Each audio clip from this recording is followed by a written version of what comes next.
Rama Hari Hari Hari Krishna. Rama Rama Hari Hari. Rama Rama Hari Hari Hari. Rama Rama Hari Hari. Rama Rama Hari Hari. Rama Rama Rama Rama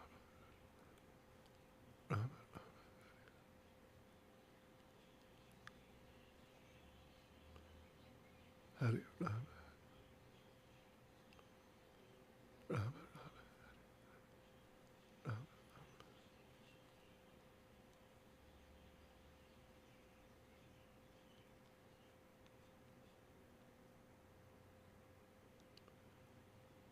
Rama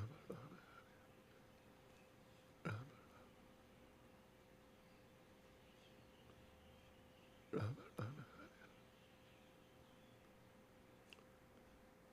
Rama Rama Rama Hari Rama Rama Rama Rama Rama Rama Hari Hari Hari Rama Rama Hari Rama Hari Rama Rama Rama Rama Hari Rama Hari Rama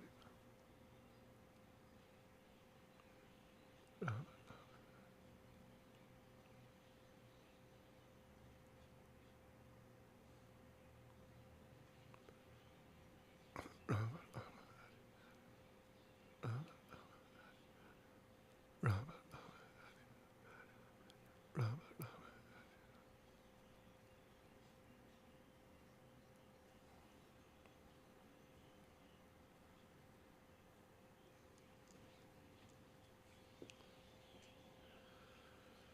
Okay, devotees, let us go through our questions. First of all, some prayers.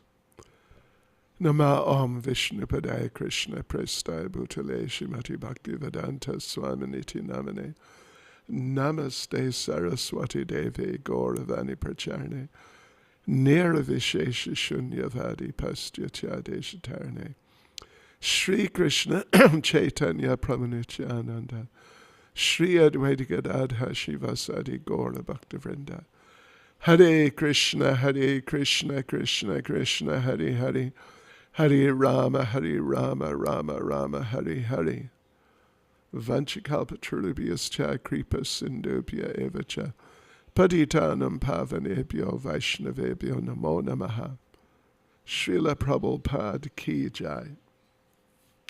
So, devotees, we have some general, I think three general questions.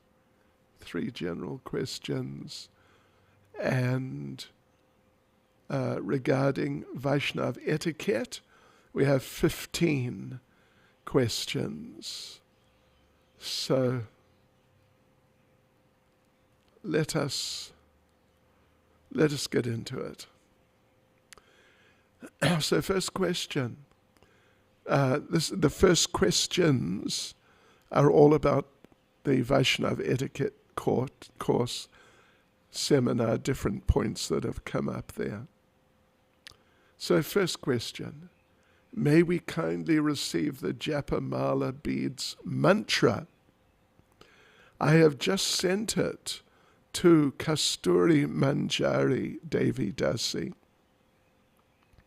If she checks her email, she'll probably see that it's already there.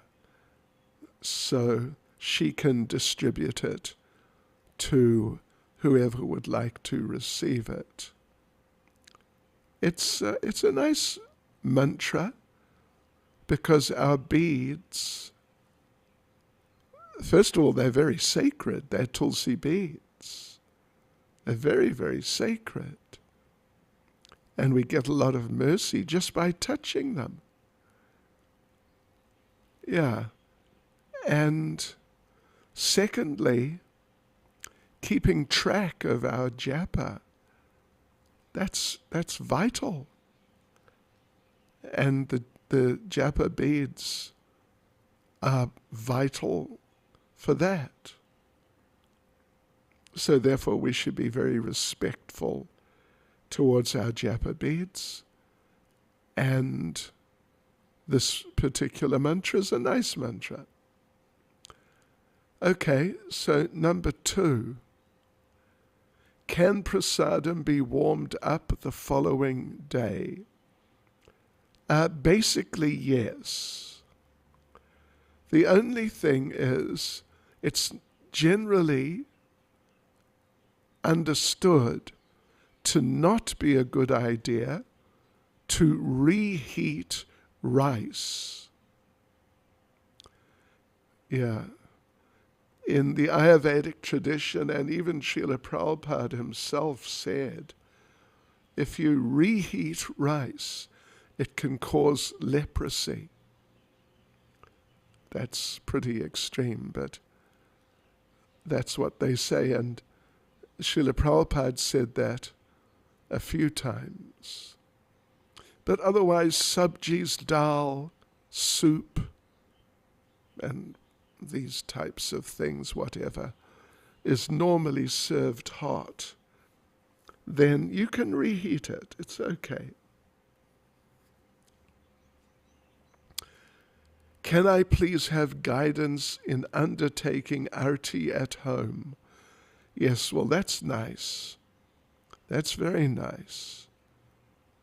If you can get into doing arti at home on a regular basis, it will help you a lot. It'll give you a lot of inspiration and encouragement in your efforts in Krishna consciousness. So, indeed, for anyone who's trying to practice Krishna consciousness, you should definitely start doing at least some very simple form of arti at home. So, on the simplest level, generally speaking, on the simplest level of arti at home, a devotee would have what we call a Guru Gauranga altar.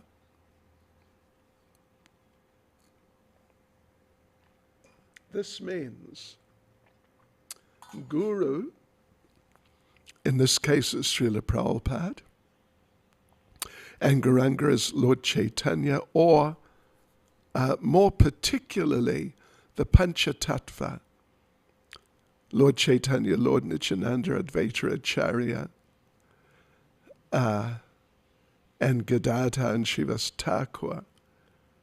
So the simplest type of altar would have a picture of would have 2 levels, pictures on 2 levels.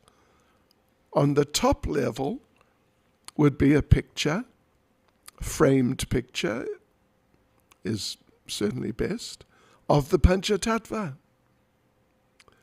And then on the lower level would be a picture at least of Srila Prabhupada, but generally, or more often at least, put it that way, or even generally, devotees would have Srila Prabhupada and the previous few generations of gurus. So that would generally mean at least Prabhupada picture, Srila Bhaktisiddhanta, Srila Gaurkishore Das Babaji Maharaj, Srila Bhaktivinoda Thakur. There are other pictures you can have which I'll mention in a minute, But this is like the minimum for a very, very simple altar. And even the absolute most simple would be just Srila Prabhupada on the lower level and Panchatattva a little higher. But generally, the four gurus and then Panchatattva. As devotees become more advanced, they can possibly get deities to be worshipped at home, Gaunitai. But that's not in the beginning. That's definitely not in the beginning. By far best, start off with pictures. So beyond what I've said, you can have a picture of Lord Nrsingadev on the same level as the Panchatattva. You could also possibly have a bigger picture of Radha and Krishna, like deities in your temple nearest your home, the ISKCON temple nearest your home, wherever you live. Yeah, you can have a picture of the deities on the second level, the higher level, and then on your left of that picture, have a picture of the Panchatattva, and your right of that picture of Lord Nrsingadev.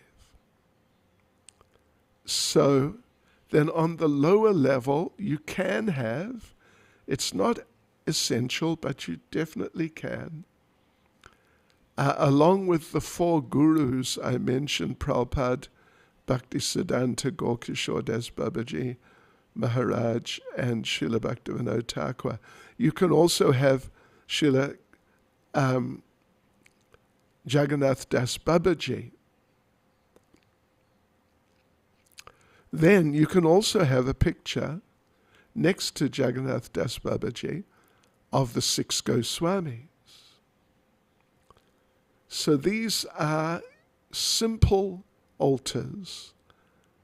And then what do you do? Once you've got the altar and the altar is proper and not just some imaginative sort of thing with, all sorts of different people, demigods. Yeah, that we don't place demigods on our altars. And we don't place pictures of people from other lines. Like we don't put pictures of Sai Baba on our altars. No, because he's he's something else altogether, but he's definitely not in our line. Then now you've got your altar, and now you want to do arti. So again, to keep it simple, what you should do is you should have a small bell. Then you should have some incense, some agabati.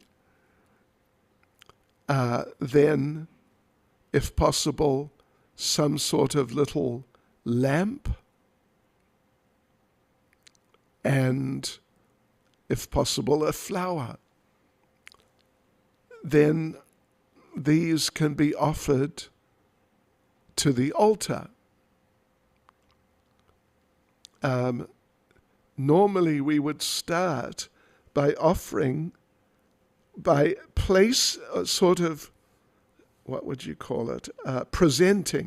presenting. First of all, the item which you're going to offer in the arati, just sort of place it before Srila Prabhupada. Then you would start offering to the highest person, Radha and Krishna, if you have a picture of them, or if not, the Panchatattva. And you offer in clockwise circles.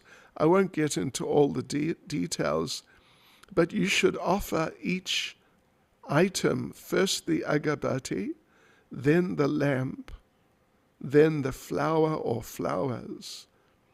You should offer them in a clockwise circle,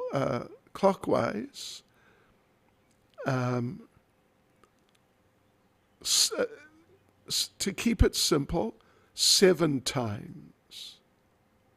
First of all, to Radha and Krishna or Panchatattva, who's ever the highest. Then you can offer to, if you have Lord Nrsingadev, you can offer to Lord Nrsingadev. And then to the members of the disciplic succession, culminating in Srila Prabhupada. And then you can offer around the room to any devotees who may be there, or just the idea of devotees being present. So agabati, then light, then flower. So that's a simple process, but very nice process. If you'd like to do arati, go to your local temple, get those items. You'll have to start making some ghee wicks or get some ghee wicks from the temple. And then you can offer arati once a day. And yeah, so that's basically the idea regarding arati. What are the mantras recited for morning prayer and night for whom deities worship? Well, I'm not sure exactly what you mean by which mantras you're referring to, but for the morning prayer we sing Guruvastakam, 8 prayers to the spiritual master by Srila by Srila Vishwanath Chakravarti Thakur. If you don't have the words, then when you go to your local temple next, ask them for a Vaishnav songbook. And then you look for Guruvastakam. And at night generally we just chant Hare Krishna mainly. I mean, we do also, if there's an arati, we sing the Gora Arati song by Srila Bhaktivinoda Thakur, which is really nice song. So you could sing that. Number 5, can I chant the Nrsinga mantra for Guru Puja? You know, for Guru Puja we sing Guru Vandanam. It's a song by Srila Narottam Das Thakur. So just do that. And you can chant the mantras, Namaste Narasingaya, etc., that we chant to Lord Nrsingadev. You can chant them any time. If you want to chant them after the Guru Puja, you could do that. It's not exactly what we normally do, but there'd be no harm. What are the rules for women Vaishnavas during their menstrual period in deity worship at home? What to do and what to be avoided? Generally in our temples at least, when this happens, there's a special term for it. That is going off the altar. And, what it means is what it says.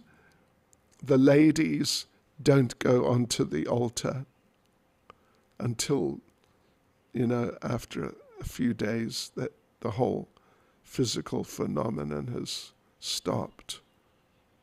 Yeah, so they don't go onto the altar, they don't offer arati, they don't dress the deities, they don't cook for the deities. They don't do anything connected with the altar, because cleanliness is next to godliness, and particularly for going on the altar, cleanliness is paramount. Srila Prabhupada, when asked what were the main items, the most important things when it comes to deity worship, Srila Prabhupada replied on a number of occasions, cleanliness and punctuality. So unfortunately, when ladies are in that condition, they're understood to be in a sort of generally contaminated state. So they don't do anything in terms of worship. So at home, best if you can get other family members to do whatever your regular program is. You know, at a real push, although it's really not very good, but if nobody else will do it or can do it, on the level of home worship, it's not impossible for a lady just to carry on during that time, but it's not good. It's really not good. What is to be done in the case where the husband is a meat eater? Should I stop cooking meat in the kitchen? Well, you know, when you're married to someone, you know, the relationship is very important, and it's very deep. But of course, husband and wife are two people, and as with any two people, in certain regards, husband and wife will have different ideas about different things in life. And sometimes one of either husband or wife, one of them will be a devotee and think this is very nice and be actively engaged as a devotee. But the other, either husband or wife, will feel that, no, I don't want to do it. And I want to just carry on like everybody else, which of course would include eating meat. So for a wife then, who's a devotee and trying to be serious, they ideally they should not cook meat. And ideally they should be able to explain it to the husband so that the husband is agreeable. Although sometimes or oftentimes or however often, the husband thinks, no, I want my wife to cook meat for me. I mean, this is common. So therefore, in some situation, in some families, the wife ends up with no real option but to cook meat for the husband, even though she is not eating meat at all. So this may be done. If the alternative is going to be that the marriage becomes endangered, the marriage may start falling apart, and it may end up with divorce or separation or something like that. So we generally try, unless there's some really important reasons, we definitely try to keep families together. And if the husband or wife has to make some compromise in their Krishna consciousness, to keep the family together, generally speaking, we would say that yes, they should do that. Yeah. The problem, I mean, of course, there are many problems with that, but one of the main problems is that, let's say the wife is cooking meat for the husband, but not eating at all and got no interest in eating. If she's cooking for the husband meat, she is not going to be able to be initiated. Generally, devotees, after some time, they would like to be initiated. It's an important step forward in Krishna consciousness, but it necessitates following the regulative principles, which includes no meat eating, no meat, fish, eggs, etc., etc., a few things, chicken and whatever. So included in that is not to cook meat. So the wife then, if she is forced by circumstances to cook meat for the husband or some other family members, generally she will not be able to be initiated until she stops that. And how to come to that point? It's like a process of negotiation, trying to explain to the husband or the family members, because sometimes it's also the children and others. Try to explain that I'm trying to be serious about Krishna consciousness, and in order to do that and get initiated, and just to be serious, I can't have anything to do with meat, fish, eggs, etc. Yeah. So I've seen in many cases, after a process of negotiation, oftentimes over some years, the one who's eating meat, or let's just say here, the husband, he will either stop eating meat himself, which is the best thing, or he will cook it himself so the wife doesn't have to do that. Okay, number 8. I was given a little Ganesh idol together with Mahalakshmi and Saraswati. What can I do with it since I can't throw it away? This was gifted to me before joining Krishna consciousness, Bhakti Yoga. Yeah, well, what you should do, don't throw them away. But what you should do is give them to some nice Hindu person who will appreciate them and put them on their altar, which is different from our altar. We talked about how we set up our altar some minutes ago.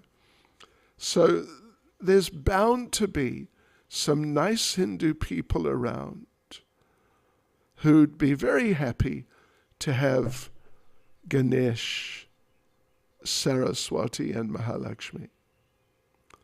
So gift them as they were gifted to you. You gift them to someone who's more suitable than you. Yeah. Because, if you keep them on your altar, it's not really right, because we keep Krishna, Lord Chaitanya, and most important avatars like Lord Nrsimhadev on the altar, and then our parampara, our spiritual masters over the last, whatever it is, 100 years or something. And Ganesh, these people, even Mahalakshmi, Saraswati, they don't exactly fit in. They're not the right sorts of personalities to have on a Vaishnav altar. So you do that. Give them to some nice Hindu people. Can devotees give leftover prasadam to animals? If you mean by leftover that the devotees cooked a lot of prasadam for some special program like the Sunday feast or some appearance day feast, but they cooked too much, and now there's just extra in the pots. So what we generally do, we take it out of the temple and distribute it to people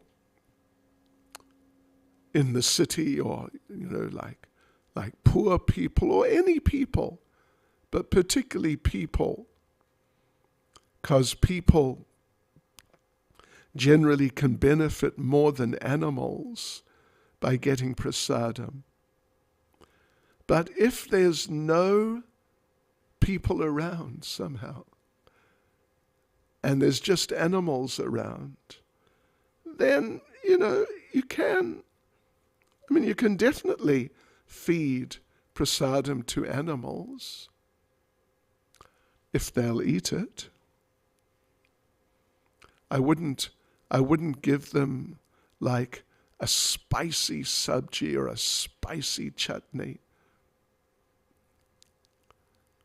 But on the whole, it's better to distribute prasadam to humans, although it can be distributed to animals too. So, in a class at our temple, we were told to avoid bitter foods, spicy and pungent foods. In our class this week on Vaishnava etiquette, the correct order of serving started with bitter foods. Please elaborate. Yeah.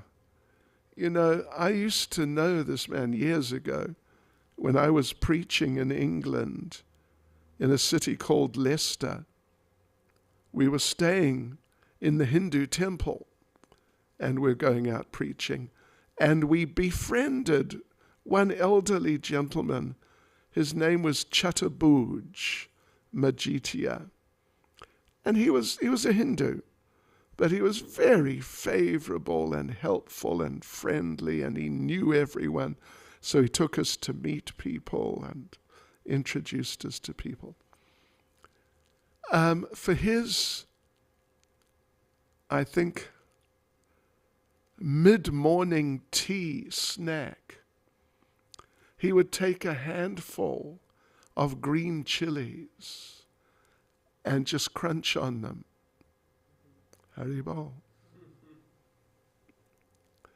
Of course, that's not bitter, that's pungent.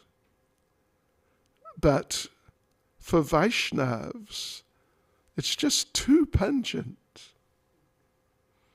Some pungency helps digestion.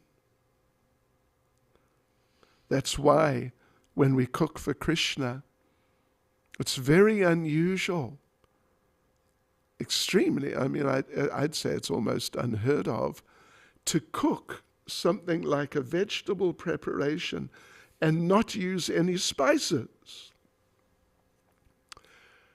And even to not use a little, at least some, chili. And something like ginger, which is also pungent flavor. Yeah, so to put some chili in a sabji, or like in a chutney. Chutneys are meant to be hot. So to do that is not just acceptable, but we should do it. We must do it. But just to make things really bitter or really pungent, that's not the idea. The idea is not just to make things really hot, spicy hot, but to prepare things, sattvic things, which then offered to the Lord, and with some moderate spicing, which helps with the digestion.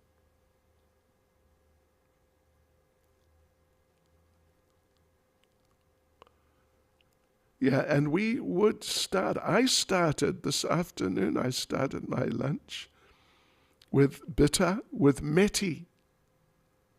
Meti is bitter. Meti is bitter. And, it's very nice.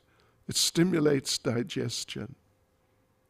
But normally we wouldn't have the whole meal, meti, karela, just everything. But at the beginning, a little meti, maybe a little karela, sukta. These are bitter preparations, but just to stimulate digestion at the beginning of the meal.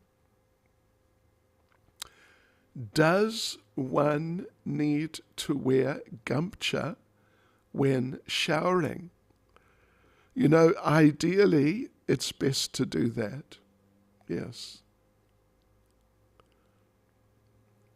I am having a handicapped right hand due to health reasons. I have no other choice but to use my left hand with difficulty. Please advise. Yeah, well, you have a handicapped right hand. I know some devotees, not many, but a few, they have no right hand at all. And so what are they going to do? Obviously, they have no choice but to use their left hand for chanting japa, for eating. So, we're not going to become extreme and say, if somehow or other you don't have a right hand, or maybe your right hand is severely damaged and you can't use it, that therefore you can't be a devotee. You need a right hand for certain things, chanting japa, etc. Otherwise you can't be a devotee. No, we don't say that. Just like, who was the person, what was his name again? With the Muslims? Subhuti Roy. Subhuti Roy was a devotee, very simple devotee. He didn't really know much about what you're allowed to do, what you can't do, and these types of things. And some Muslims sprinkled some Muslim water over him. They had taken some water and chanted some of their Muslim mantras over it. And so they considered that now this water has some potency to convert people. Once they're touched by this water, if it's sprinkled on them, the person's now a Muslim, like it or not. So this happened with Subhuti Roy. Some Muslim water got sprinkled on him, and the Muslims said, "Oh, you're now a Muslim." And the Brahmins, the priests in the Hindu community, it's really stupid. But they also said, "Oh yes, you're now a Muslim." Oh yeah. But Subhuti Roy said, "Well, I don't want to be a Muslim. I want to be a devotee. So what can I do? Isn't there something I can do?" And the Brahmins said, "Sure, there's something you can do. Just drink a liter, or drink, I don't know if it's 1 liter or a few liters, of boiling oil or boiling ghee, and then you'll be okay. You'll be un-Muslimized." What a thing. So Subhuti Roy, he didn't like that idea. So he started inquiring from different people who didn't really know what to say.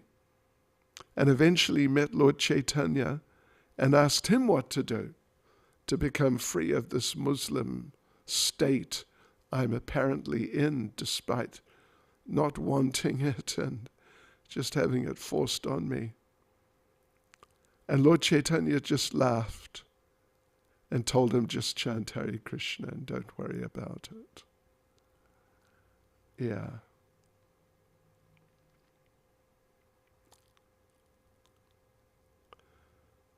Okay. So, yeah, if we say, you don't have a right hand, or, your right hand is just unable to function properly, so you cannot use it for the different things we normally use our right hand for, then the idea is not that, well, now you can't become a devotee, so just go away and just, get out of here. What should I do if I don't like the point of dancing during kirtan? Absolutely not an attractive idea for me, because the kirtan itself is such an involving process.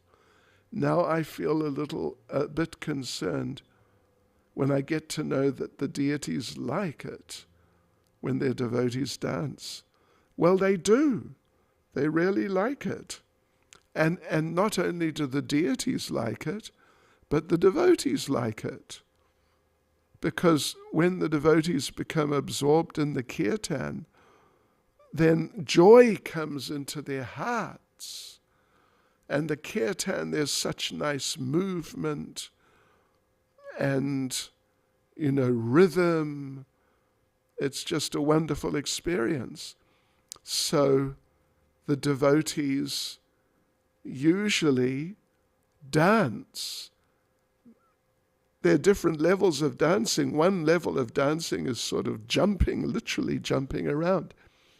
But just a simple level of dancing is just what Prabhupada called the Swami step. You just move from right to left, from right to left, right to left.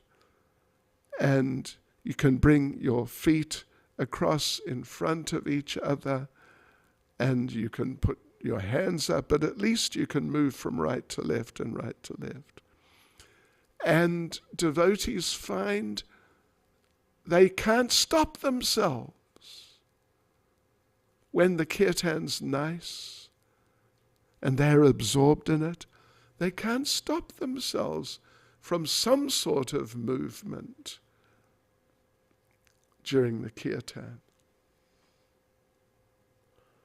So therefore, I would suggest at least get into a little bit of rhythmic right, left to right to left to right to left, in keeping with the timing of the kirtan. And I think you'll get more from the kirtan. Can preaching be done simply by kirtan? Of course.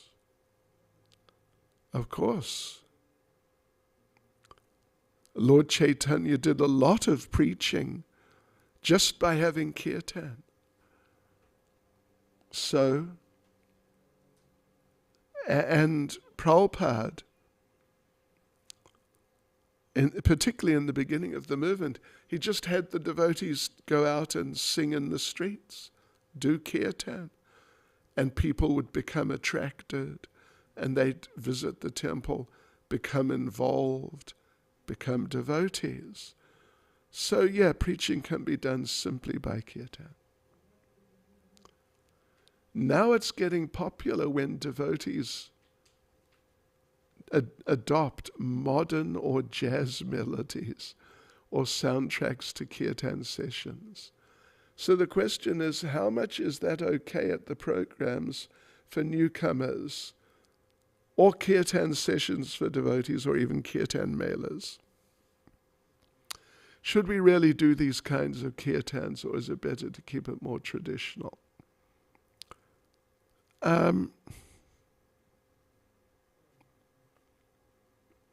For newcomers, then it may be a good idea to do something which is a little bit more up their alley musically. But the main thing is the sincerity, the purity of the chanting. That's the main thing. And Prabhupada did not stop people, he encouraged people, particularly in the early days, when they would come to his kirtans. He had these big kirtan programs. He would encourage them to bring their instruments. And so sometimes it would be a sort of a cacophony of all just different sounds, musical sounds.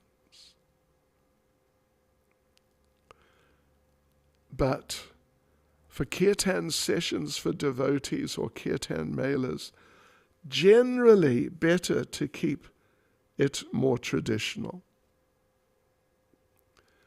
So now we have 3 general questions. This is what's left, 3 questions. First question, I feel very anxious all the time. I feel like I can never be peaceful. Please guide me.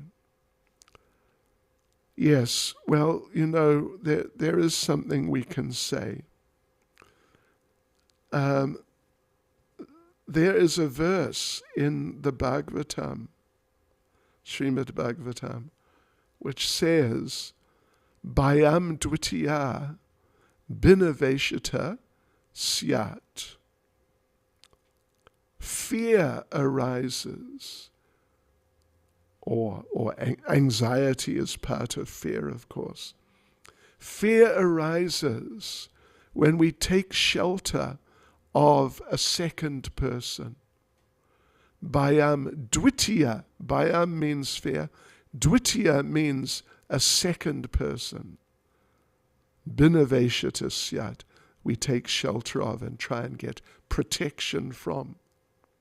So, if we take shelter of a second, well, first of all, who's the first? Is Krishna. If we take shelter of Krishna, he's the first, then we won't have anxiety problems.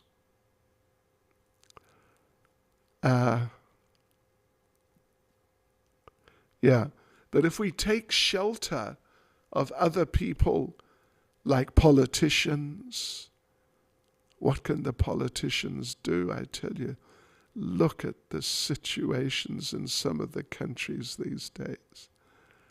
The politicians, my gosh, they really lack adequate qualification. So when you're under the shelter of unqualified people who mess things up and maybe place you even in danger sometimes, then bhayam dvitiya binaveshita syat. So you're taking shelter of a second, not just the politicians, but the entertainers, the business people, the big money people. We take shelter of those people, then anxiety develops because we have not taken shelter of the person who can give shelter. These people cannot give shelter. They need shelter themselves. During traveling, where there are no Govindas or ISKCON temples or any options for food, can we eat food without onion and garlic made by non-devotees? If you're really stuck in a situation like that, it's one thing to wait for an hour or two so that you can get access to proper prasadam prepared by devotees, but if somehow or other, if it's going to be a day or couple of days or some extended period, then it's possible to eat food without onion and garlic made by non-devotees. It is possible. However, better really would be to take fruit, nuts, things like that, which are uncooked, which are very nutritious. And not so good would be to buy some chips, Simba chips, Lay's, these commercial potato products.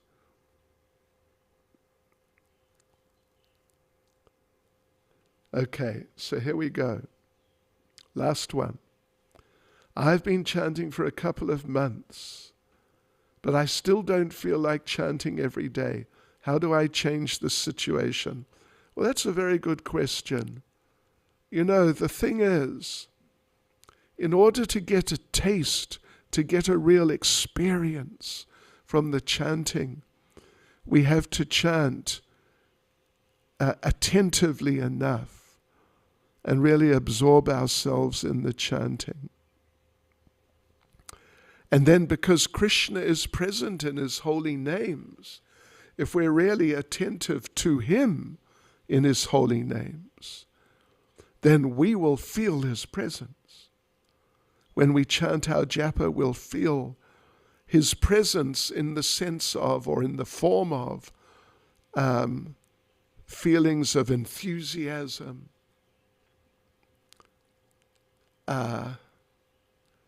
feelings of clarity of thought. All these things naturally come without making any external, extraneous effort. They just come when you chant attentively.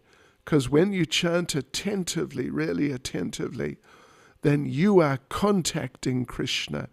And Krishna is bliss personified. So you'll, through contact with Krishna, you'll feel great bliss. Just like the principle is, just like if you sit in front of a fire, then whether you like it or not, whether you want it or not, whether you try to do something about it or not, but you'll become hot because you're close to the fire. It's just, it's an obvious point, isn't it? So similarly, if we're close to Krishna, we will feel his presence. And feeling his presence means our dull consciousness will become purified and will become clearer thinking, more able to evaluate and analyze, and we'll feel blissful because Krishna is the personification of these and of course many other wonderful qualities. So, yes, so you've been chanting for a couple of months, well done. But what you need to do, you really need to work on your attentiveness. And it may help, it depends, but it may help if you chant with other devotees. I know I like to chant with other devotees. I feel it helps me. Not everybody feels like that. It's a personal thing. But many devotees, they like to chant with other devotees. So how do you change the situation? You chant more attentively.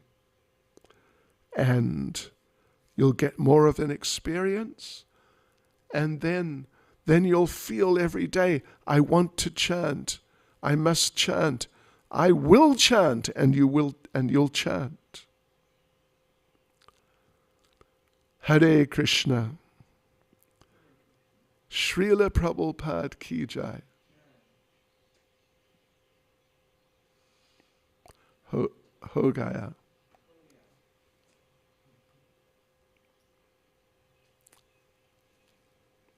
Thank you for the nice question.